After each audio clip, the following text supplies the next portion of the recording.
Hey everyone, this is me Sumi Jha and welcome back to my YouTube channel wine learning classes. Guys, आज का जो video है उसमें हम जो टॉपिक करने वाले हैं वो है एलिजाबेथन पोइट्री। इससे पहले अगर आपने एलिजाबेथन एज नहीं देखा है तो प्लीज़ उस वीडियो को जाके देखिए, उसका लिंक जो है आपको डिस्क्रिप्शन बॉक्स में मिल जाएगा। साथ में एलिजाबेथन एज जो है वो भी हमारा टॉपिक है, इसी सिलेबस का टॉपिक है, तो वो अगर आप पहले अच्छे से देख के आएंगे देन आपको एलिजाबेथन पोइट्री को समझने में जो है वो आसानी होगी। साथ में विक्टोरियन पोइट्री, मेटाफिजिकल पोइट्री और ये जो है एलिजाबेथन पोइट्री हम कर रहे हैं, ये सब हो चुकी है। आपको लिंक जो है वो डिस्क्रिप्शन बॉक्स में मिल जाएगा। और साथ में अगर आपने मेरे चैनल को अभी तक सब्सक्राइब नहीं किया है तो चैनल को सब्सक्राइब कर दे, वीडियो अच्छी लगी तो वीडियो को लाइक करें। और फिलहाल अभी हम बढ़ते हैं इस टॉपिक की तरफ, एलिजाबेथन पोइट्री, यानी कि जब एलिजाबेथन पीरियड था उस टाइम में पोइट्री जो लिखी गई थी वो कौन कौन सी थी, किस किस पोइट ने लिखी थी, कितनी पोइट्री थी, कौन कौन सी फेमस पोइट्री थी, वो सब चीज़ें जो है हम कवर अप करेंगे। ठीक है, और इसमें जो है वो फुल नोट्स दिए गए हैं इस वीडियो में, तो आप देख सकते हैं ये जो नोट्स हैं वो स्पेशली आपके लिए ही बनाए गए हैं। इस तरीके से अगर आप एग्जाम में कंडक्ट करेंगे तो आपको अपने आप सेटिस्फाइड होकर आएंगे और एग्जामिनर भी जो है वो आपको अच्छे मार्क्स देगा, इसकी फुल गारंटी मैं लेती हूँ। ठीक है, तो चलिए वीडियो को शुरू करते हैं। अब शुरू करते हैं टॉपिक को। लिखा क्या है, the period from 1557 to 1603 is considered as the time of Queen Elizabeth in the literary history of England. Literary का मीनिंग होता है साहित्य, पीरियड का मतलब होता है अवधि। तो क्या बोला है कि 1557 से लेकर 1603 की जो अवधि थी उस टाइम पीरियड को जो है वो एलिजाबेथन एज कहते हैं। उस टाइम जो है वो क्वीन एलिजाबेथन का जो था वो राज था कहाँ पे, इंग्लैंड में। Elizabethan was the queen of England during this time. ठीक है, and the period is considered the golden age of English literature. और ये जो पीरियड था वो गोल्डन एज था हिस्ट्री लिटरेचर का। The Renaissance had begun in Italy in the 15th century and the 16th century it had spread throughout Europe। तो क्या बोला है, सबसे पहले जानेंगे रिनेसांस का मीनिंग क्या होता है। रिनेसांस का मीनिंग होता है किसी भी चीज़ का पूर्ण जन्म होना। पूर्ण जन्म का मतलब होता है कि रिक्रिएट, जैसे पहले जो सुना जाता था ना, कोई इंसान की मृत्यु हो गई देन उसके बाद उसका पूर्ण जन्म हुआ, अगेन वो जन्म लिया। वैसे ही कोई भी चीज़ अगर दोबारा होता है इंग्लिश लिटरेचर में तो उसको बोलते हैं रिनेसांस। जैसे कि 14 सदी में, 14th century में और 17th century के बीच में यूरोप में जो सांस्कृतिक व धार्मिक प्रगति आंदोलन तथा युद्ध हुए उसको हम कहते हैं रिनेसांस। ठीक है, क्योंकि वो दोबारा से होना शुरू हुआ, पहले वो हुआ उसके बाद कुछ टाइम जो है अंतराल जो है वो नहीं हुआ, उसका दोबारा हुआ। जैसे प्रथम विश्व युद्ध हुआ, फिर द्वितीय विश्व युद्ध हुआ है ना, वर्ल्ड वॉर 2 हुआ, उस तरीके से जो चीजें हुई तो वो जब दोबारा होती हैं कोई भी चीजें देन वो रिनेसांस कहलाता है, यानी कि रिक्रिएट होता है, पूर्ण जन्म होता है।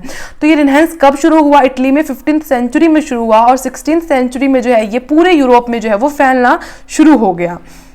The greatest feature of the Renaissance was humanism. The spirit of liberalism can be seen among the people। देखो इसका मीनिंग जानेंगे। ह्यूमैनिज्म का मतलब तो होता है मानवतावाद और स्पिरिट ऑफ लिबरलिज्म का मतलब होता है उदारतावाद की भावना। ठीक है, तो ये ग्रेटेस्ट फीचर था रिनेसांस का, can be seen among the people. तो रिनेसांस के टाइम जो है ये पीपल में सबसे ज़्यादा, लोगों में सबसे ज़्यादा जो है वो देखा जाता था। 16th century poets also give humanism a special place in their writing.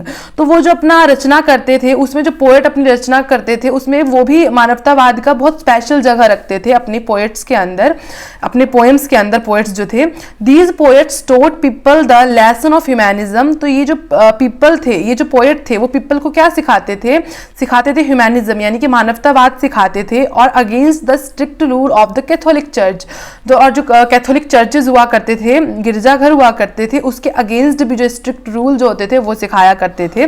ठीक है, कौन, पोएट्स। कौन से टाइम में, एलिजाबेथन पोइट्री के टाइम में। In this period Italy used to be a great centre of Greek study. अब ग्रीक का मतलब होता है यूनानी, तो यूनानियों के लिए जो इटली है वो ग्रेट सेंटर होता था स्टडी का।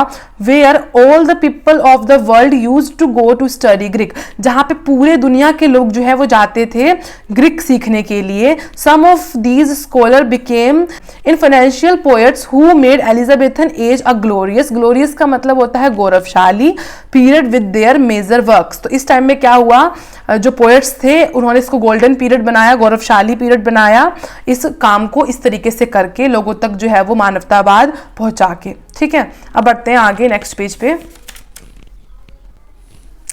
अब है among the early Elizabethan age Spenser wrote some very beautiful songs which he inserted in his shepherd's calendar. अब बोला है among the early Elizabethan age. तो जब एलिजाबेथन का एज आया तो स्पेंसर ने जो है वो क्या लिखा, शुरुआत में ब्यूटीफुल सॉन्ग्स लिखना शुरू किए। इंसर्टेड का मतलब होता है सम्मिलित करना, तो उसने कैलेंडर में जो है वो अपना बहुत सुंदर सुंदर ब्यूटीफुल जो है वो गाने लिखे। Sir Philip Sidney kept nearer to the song and his song the desire of love, desire का मतलब होता है प्यार की इच्छा, इच्छा, ठीक है। love का मतलब हुआ प्यार, desire का मतलब होता है इच्छा। and ring out your bell were very popular, तो जो सर फिलिप सिडनी थे उनके दो सॉन्ग्स बहुत फेमस हुए, the desire of love and the ring out your bells, ठीक है। And Christopher Marlowe along with his many sweet poems write at least one pastoral, pastoral का मतलब होता है देहाती, सॉन्ग इन द पोएम। तो जो क्रिस्टोफर मार्लो हमारे जो पोएट थे वो बहुत स्वीट यानी कि बहुत मीठी पोएम्स लिखा करते थे, लेकिन वो एटलीस्ट वन देहाती गाना अपने पोएम में ज़रूर डालते थे, ठीक है। अब है Christopher Marlowe poem the passionate shepherd to his love published in 1599 gained immense popularity and drew attention of the readers to English literature which give English literature a new direction in the future। अब क्या बोला है, कुछ नाम लिया गया है यहाँ पे, the passionate shepherd to his love, उन्होंने कब पब्लिश की थी 1599 में, जिसने बहुत पॉपुलैरिटी गेन की थी और एक अटेंशन बना लिया था इंग्लिश लिटरेचर का एक न्यू डायरेक्शन की तरफ, जो कि इंग्लिश लिटरेचर को बहुत अच्छा भविष्य देने वाला था, ठीक है। The compilers of song book made some happy experiments with the foreign pattern of lyrics and songs। तो जो बुक्स लिखे होते थे ना, जो सॉन्ग्स लिखे होते थे बुक्स में, वो फॉरेनर पैटर्न में लिखे होते थे। तो उसका जो कंपिलर का मतलब होता है संकलन करताओं, ये सब जो थे वो नए नए एक्सपेरिमेंट्स करते थे, जिससे जो है वो सॉन्ग्स के लिरिक्स कुछ अच्छे बने, जो पैटर्न्स थे उसको चेंज करने की कोशिश करते थे। But the most successful of them was Thomas Campion, his songs are marked by extreme simplicity. लेकिन सबसे जो फेमस थे, सबसे जो सक्सेसफुल थे वो थॉमस कैंपियन थे, जो सॉन्ग्स को जो है वो बहुत एक्सट्रीमली सिंप्लिसिटी के साथ यानी कि सादगी के साथ जो थे वो लिखते थे। Campion is more intellectual and shows better ear forward music than other contemporaries। His best known song is There is a Garden in Her Face। तो उनकी कुछ सिंप्लिसिटी पोएम जो है उसका नाम यहाँ पे लिया गया है, और उनकी जो पोएम्स होती थी वो इंटेलेक्चुअल का मतलब होता है बौद्धिक होती थी, जो कि म्यूजिक को बहुत अच्छा दिखाती थी, म्यूजिक को आगे बढ़ाती थी, और कंटेम्परेरीज यानी कि समकालीन के क्षमता से वो बहुत अच्छा जो है वो पोएम को या सॉन्ग को जो है वो दर्शाती थी, म्यूजिक को जो है दर्शाती थी। जिसमें से उनका बेस्ट सॉन्ग जो था वो था there is a garden in her face. Poem और सॉन्ग में कंफ्यूज नहीं होना है, पोएट्री अलग होती है, सॉन्ग्स अलग होता है। चलो बढ़ते हैं आगे। अब है the master of Elizabethan poetry was William Shakespeare himself. देखो अगर आपने एलिजाबेथन पोएट्री, एलिजाबेथन पीरियड पढ़ा होगा मेरे चैनल से, या एलिजाबेथन एज पढ़ा होगा, दोनों बात एक ही होती है, तो अगर आपने वो पढ़ा होगा तो उसमें आपको पता चल गया होगा कि एलिजाबेथन एज का यानी एलिजाबेथन पोएट्री में सबसे मास्टर जो थे वो विलियम शेक्सपियर थे। The songs which are scattered all over his plays, तो उनके जो प्लेज में जो सॉन्ग बिखरे हुए होते थे वो बहुत ओरिजिनल होते थे यानी कि मौलिक होते थे, और स्पॉन्टेनियस का मतलब होता है सहज होते थे। In the songs of Amiens in as you like it we find the note of evocative penury. देखो ये जो है वो उनका सॉन्ग है। In all these songs Shakespeare has shown his deep love for nature. तो उनके जितने भी सॉन्ग्स होते थे या जितनी भी पोइट्रीज होती थी उसमें जो है उनका जो नेचर के प्रति प्यार है, प्रकृति के प्रति डीप गहरा प्यार है वो दिखाई देता था। There are some purely fantastic songs which are quite enjoyable.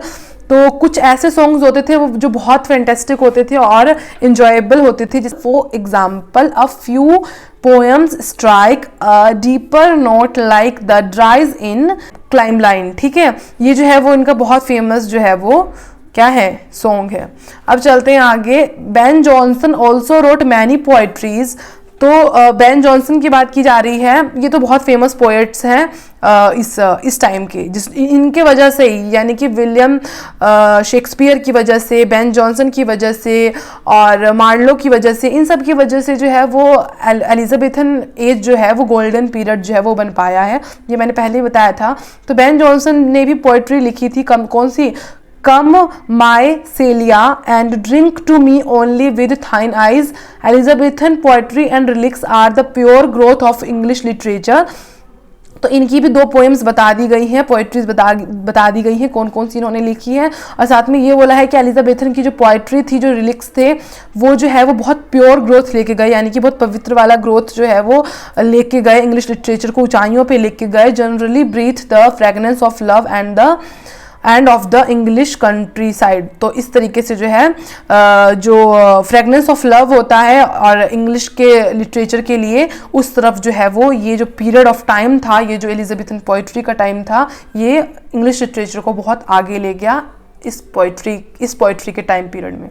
सो इसी के साथ जो है हमारी एलिजाबेथन पोइट्री कंप्लीट होती है। अगर आपने और पोइट्रीज नहीं देखी हैं तो उसे भी जाके देखें, लिंक डिस्क्रिप्शन बॉक्स में है। और ऐसे भी अगर आप मेरे चैनल पे जाके प्लेलिस्ट ओपन करेंगे, उस प्लेलिस्ट सेक्शन में भी जो है वो इंग्लिश के प्लेलिस्ट बने हैं, पोएम्स की अलग प्लेलिस्ट बनी है, हिस्ट्री ऑफ इंग्लिश लिटरेचर, जहाँ पे आपको एजेस मिल जाएंगे, चाहे वो विक्टोरियन एज हो चाहे वो एलिजाबेथन एज हो, ये सब एजेस आपको मिल जाएंगे। तो वो सब आप जाके ज़रूर देखें। वीडियो अच्छी लगी हो तो वीडियो को लाइक करें, चैनल पर नए हो तो चैनल को सब्सक्राइब करें, और साथ में अगर इसका PDF पाना है तो यहाँ पे आपको व्हाट्सएप नंबर दिख रहा होगा, आप यहाँ पे भी मुझे DM मतलब मैसेज कर सकते हैं। साथ में आपका इंस्टाग्राम ID भी जो है मेरा लिंक डिस्क्रिप्शन बॉक्स में आपको मिल जाएगा, वहाँ भी क्लिक करके आप मुझे इंस्टाग्राम से भी कॉन्टैक्ट कर सकते हैं।